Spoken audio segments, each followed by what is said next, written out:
Hola chicos, tengan ustedes muy buenos días. Bienvenidos nuevamente, reencontrándonos mediante esta ventana virtual el día de hoy, jóvenes estudiantes. Nuevamente les doy la bienvenida y el buen día el día de hoy. Espero que sea un gran día para ustedes, jóvenes estudiantes de la familia del tercer grado de secundaria de nuestra gran institución educativa privada, César. Bien, jóvenes estudiantes, espero que se encuentren bien en casa y prestar mucha atención al desarrollo del tema del día de hoy, pues con un nuevo tema, lo que es la restauración europea. Bien, jóvenes estudiantes, vamos el día de hoy a compartir nuevos conocimientos sobre la restauración europea. ¿En qué consiste restauración, joven estudiante? Para explicar un poquito, restaurar pues es volver a recuperar o volver a su sitio de lo que se movió, ¿no? O reconstruir algo que se ha destruido. Eso significa restaurar. En Europa, jóvenes estudiantes, la restauración europea que lo hizo diferente a Europa pues fue la Revolución Francesa de 1789 y el Imperio Napoleónico. Estos dos hechos, jóvenes estudiantes, hicieron que Francia invada pues a otros territorios, ¿no? Imponga sus ideas democráticas, elimine la corona como gobierno institucional, ¿ah? Pues mande al piso a las monarquías absolutistas, ¿no? Que gobernaba solamente el rey tenía el poder de todo, y transforme a Europa. Los demás países, jóvenes estudiantes, para frenar pues a Napoleón Bonaparte, en la cual había conquistado diferentes países en la era napoleónica, pues se formaron las coaliciones, ¿no? En la cual pues pararon esto y derrotaron a Napoleón Bonaparte, ¿ya? Pues la última derrota de Napoleón Bonaparte fue pues la batalla de Waterloo, ¿no? En Bélgica, en la que fue pues exiliado o desterrado a la isla de Elba, ¿no? Pues Napoleón fue retirado del poder y entonces empieza lo que es la restauración europea. Como hemos dicho, jóvenes estudiantes, la restauración europea pues fue el periodo de la historia política de Europa, ¿no? Periodo de la historia política de Europa que significa la eliminación de todas las conquistas territoriales e ideológicas conseguidas por la Revolución Francesa y el Imperio Napoleónico, ¿no? Es decir, pues que la restauración significa pues eliminar todo lo que había conseguido Napoleón Bonaparte, ¿no? Y la Revolución Francesa, ya todo eso se tenía que eliminar y volver a su sitio, ¿no? A donde era antes de la Revolución Francesa y el Imperio Napoleónico, ¿no? Es una lucha contra la ideología pues que provocó la caída del antiguo régimen, ¿no? Del antiguo régimen absolutista, ¿ah? Pues y contra el ordenamiento político impuesto por Napoleón Bonaparte en Europa y recomponer pues las monarquías en ese continente, ¿no? Pues también devolverle el poder a todo lo que Napoleón había quitado, ¿no? Las monarquías antiguas de Europa, jóvenes estudiantes, pues quería hacer desaparecer las ideas, las monarquías quienes estaban pues por Austria, Rusia, Prusia, Inglaterra, fueron países, monarquías antiguas de Europa que querían hacer desaparecer las ideas de la Revolución Francesa y el Imperio Napoleónico. Bien chicos, Todo esto, jóvenes estudiantes, pues comprende desde la derrota del Imperio Napoleónico en el año 1814 y 1815, ¿no? Pues a la Revolución de 1848, ¿ya? Es decir, jóvenes, que los reyes van a perder el poder nuevamente, el poder absoluto en el año de la Revolución del año 1848, ¿no? A esta revolución la van a llamar Primavera de los Pueblos u oleada revolucionaria, que acabó con la Europa de la Restauración, ¿no? En la que pues los reyes nuevamente pierden el poder absoluto y la van a compartir pues con congresos, asambleas, ¿ah? Esto se dio pues con la revolución de 1848.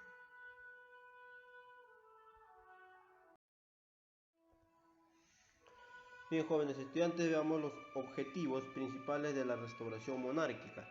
¿Cuáles fueron estos objetivos principales de la revolución, de la restauración monárquica? Tenemos pues devolverle el poder absoluto a los reyes de Europa, ¿no? Todo lo que había quitado Napoleón Bonaparte y en lo que había hecho la Revolución Francesa, pues era devolverle el poder absoluto a los reyes de Europa, ¿ah? La restauración monárquica decía devolver todo lo quitado, devolverle a los reyes europeos. El otro objetivo fue pues recortar el poder político de Francia, ¿ya? Todo el poder político que tenía Francia tenían que recortarlo, ¿no? Ya no era una gran potencia francesa. El otro objetivo principal, jóvenes estudiantes, era devolverle los territorios arrebatados por Napoleón a sus antiguos dueños, ¿no? Devolverle los territorios arrebatados por Napoleón a sus antiguos dueños. También otro es devolverle el trono a un rey francés y acabar con las ideas de revolución en Francia. El otro era perpetuar el poder del trono, ¿no? ¿Qué quiere decir esto? Pues es decir que para toda una vida el rey seguirá siendo poderoso, ¿no? Que es perpetuar el poder del trono, que para toda una vida el rey seguirá siendo poderoso, ¿no? El rey intocable, ¿no? Y el altar en Europa, pues, ¿qué quiere decir esto también? O sea que la iglesia también era intocable, en la cual tenían que devolverle su poder al Papa de la iglesia, ¿no? Y por último tenemos lo que es la restauración, que son acciones contrarrevolucionarias, ¿no? ¿Qué quiere decir contrarrevolucionaria? Pues contra la revolución francesa. Esos fueron los objetivos principales de la restauración monárquica.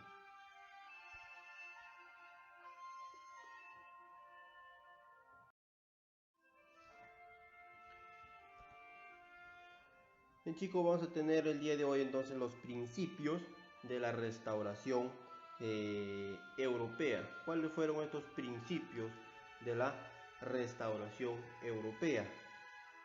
Tenemos el principio de legitimidad. ¿Qué quiere decir esto? Pues este principio, jóvenes estudiantes, implica dos cosas. En primer lugar, los reyes deben tener justificación en la pertenencia a una dinastía histórica, ¿no? ¿Qué quiere decir esto? Que los reyes tenían que tener una dinastía, ¿no? Una familia europea, es decir, una única instancia legitimidora para ocupar el trono, pues en Europa, ¿no? Si todo lo demás será usurpación. Un rey que no tenga pues una dinastía o una justificación no podía ocupar este trono, por lo cual sería pues sancionado, ¿no? Eso quiere decir el principio de legitimidad. Y en segundo lugar, el rey legítimo no puede estar pues limitado por ninguna ley, ¿ya? ¿Qué quiere decir esto? Que el poder del rey es más poderoso que una ley, ¿no? Jóvenes estudiantes, eso quiere decir el principio de legitimidad. El poder monarca provenía de Dios y no debía ser frenado por ninguna constitución, ¿no? Pues no tenía límites, ¿no? El rey era el que gobernaba todo porque era hijo de Dios, ¿no? Ya que su poder era de origen divino, ¿ya, jóvenes? De lo cual se deriva, pues, que tanto la soberanía nacional como la popular constituyen una herejía, ¿no? No que cualquiera podía gobernar el trono, ¿no? Eso consiste en lo que es el principio de legitimidad. Luego tenemos el principio patrimonial. ¿En qué consiste el principio patrimonial? Pues que son las fronteras las que marcan el límite de la propiedad de los príncipes, ¿no? De los reyes, ¿ya? No el criterio de las patrias, ni las razas, lenguas o culturas. ¿Ya, jóvenes? Ni el criterio de las fronteras naturales que vienen defendiendo los movimientos nacionalistas incipientes, ¿no? Incipientes. Todo lo que hay en territorio es del rey. Todo lo que hay en el territorio es del rey. Entonces tenían que demarcar un límite para cada trono, cuál era su propiedad de cada rey. Ese era lo que es el principio patrimonial. Luego tenemos el principio de equilibrio. El principio de equilibrio, jóvenes estudiantes, va a venir a ser pues todos los países que se van a juntar, ningún país es más poderoso que otro, ¿no? Todos vamos a tener un mismo poder, es lo que quiere decir el principio de equilibrio, ¿no? Hay que crear un nuevo orden internacional en torno a las grandes potencias y garantizado pues por ellas se proclama la necesidad de impedir la tentación de algún reino o país que tenga más poder, ¿no? En este tiempo, en la época de la era napoleónica, Napoleón había invadido, había conquistado grandes territorios, ¿no? Francia tenía pues un montón de territorio que invadió y eso no lo hacía más que a otros países. Entonces todos tenían que tener un mismo poder, todos iban a ser poderosos por igual, nadie se iba a ser más que otro, ¿no? Con este criterio será preciso, pues jóvenes estudiantes, rehacer el mapa de Europa, ¿ya? Principio de equilibrio, ¿no? Que ningún territorio, ningún trono iba a ser más que otro trono de otros países. El principio de intervención o intervencionalismo consiste, jóvenes estudiantes, es decir, que estos países europeos se juntaron, se unieron y dijeron, en donde ocurra una idea de revolución, y querer cambiar o desconocer el poder del rey, pues ahí todos los países vamos a intervenir para que no prospere una idea de revolución, ¿ya? Eso quiere decir el principio de intervención, ¿no? Que los países juntaron, los países europeos se unieron y dijeron donde ocurriera una idea de revolución, pues y querer cambiar o desconocer el poder del rey, pues todos nos vamos a intervenir para que no prospere esta idea de revolución, ¿no? Visto que el poder expansivo de las ideas revolucionarias, pues se acuerda que la revolución en un país cualquiera afectaría también a los demás y justificaría por tanto la intervención para reprimirla, ¿eh? Es el principio de intervención. Muy bien, jóvenes estudiantes, esto ha sido los principios de la restauración europea.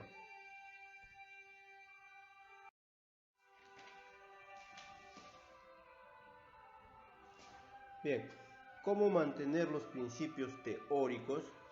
pues los principios teóricos la vamos a mantener pues con la formación de alianzas entre los países europeos, pues que hicieron formación de alianzas entre imperios monárquicos, ¿ya? ¿Cómo formar las alianzas? Pues las alianzas era necesario reunirse los principales líderes europeos de las monarquías que estaban buscando tumbar pues las ideas de la Revolución Francesa y destruir lo que había formado el imperio napoleónico. Ya jóvenes, pues realizaron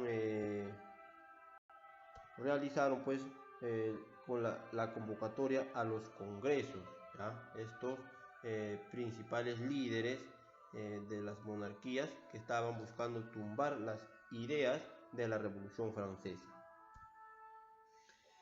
¿Y qué fueron los congresos? Pues los congresos fueron reuniones de los líderes de las principales potencias europeas en determinadas ciudades para establecer, formalizar y fortalecer las alianzas y hacer cumplir los objetivos y principios establecidos, ¿no?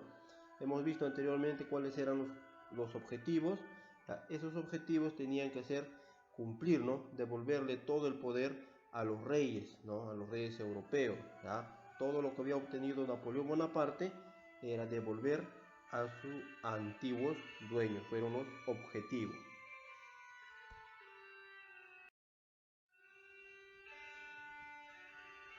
Bien, chicos, veamos lo que es el sistema Metternich, ¿ya? ¿Qué es este sistema Metternich? Este sistema Metternich, jóvenes estudiantes, propuesto por el canciller austriaco Clemens von Metternich, pues es un sistema en el cual la denominación concierto europeo pues empieza para designar el tipo de relaciones interestatales, ¿no? Para cambiar ideas entre imperios, perdón, jóvenes estudiantes, iniciando pues el periodo de la Europa de la Restauración, ¿ya? La única manera de ponernos de acuerdo, decía Metternich, es a través de los congresos, ¿no? Esto quiere decir el sistema Metternich, ¿ya? Al final pues de las guerras napoleónicas en 1815 y que se expandió, jóvenes estudiantes, hasta el estallido de la Primera Guerra Mundial en 1914, que duró 10 años, ¿no? Este sistema, jóvenes estudiantes, también conocido como sistema de congresos, ¿no? Que él decía la única manera de ponernos de acuerdo a través de congresos, a través de asambleas. Tenía como objetivo mantener un equilibrio de poder y garantizar la paz entre los estados, ¿no? También recibe el nombre del sistema Metternich por ser uno de sus promotores, pentarquía por el número de sus estados miembros o sistema de Viena por el Congreso de Viena, ¿no? El sistema Metternich decía, ¿no? Única manera de ponernos de acuerdo a través de los congresos, ¿no? El sistema pentarquía es realizar alianzas entre los países, ¿no?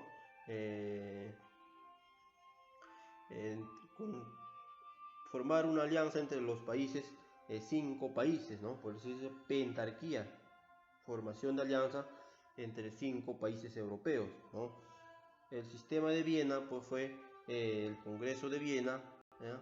Que va a crear un nuevo mapa para Europa y va a devolverle a los reyes los tronos, que la alianza pues va a permitir la formación de alianzas de los países europeos. Bien, tenemos los congresos. Uno de los congresos más importantes fue el Congreso de Viena, ¿tá? El Congreso de Viena, jóvenes estudiantes, fue una conferencia que se produjo entre los embajadores de las grandes potencias, ¿no? De las grandes potencias europeas, que tuvo lugar en la capital de Austria, Viena, del 2 de mayo de 1814 al 9 de junio de 1815, ¿no? Un año, pues, un año de conferencias, un año de congresos, de asambleas, ¿no? El principal objetivo, jóvenes estudiantes, prestar mucha atención aquí, el principal objetivo de este Congreso de Viena fue el rediseño del mapa político del viejo continente, ¿ya? Ese fue uno de los principales objetivos del Congreso de Viena, ¿no? Otro fue pues restablecer las antiguas fronteras de Europa alternadas por Napoleón Bonaparte, ¿no? Se busca pues restaurar los tronos de las familias reales que fueron derrotados por las tropas de Napoleón y firmar una alianza entre los monarcas. Y al final, jóvenes estudiantes, pues el Congreso de Viena lo consiguió. El Congreso de Viena va a crear un nuevo mapa para Europa, va a devolverle a los reyes los tronos que la habían perdido y además va a permitir la alianza de los países europeos. Tenemos una imagen acá del Congreso de Viena.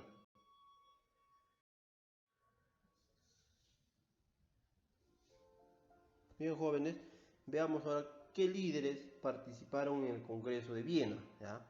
Tenemos Clemens von Metternich, ¿no? Que fue pues el principal propulsor de los congresos de Europa, que fue ministro de Asuntos Exteriores y futuro ministro del Imperio Austriaco, ¿no? En representación de su emperador Francisco I, que estuvo presente en el Congreso de Viena. También por parte de Prusia fue su rey Federico Guillermo III, con la ayuda de su ministro de Exteriores, Karl August von Hardenberg y Wilhelm von Humboldt, ¿ya? Por Rusia fue el zar Alejandro I de Rusia, que acudió a Austria con el principal objetivo de unificar los estados alemanes, pues para frenar el avance de Prusia y limitar su poder.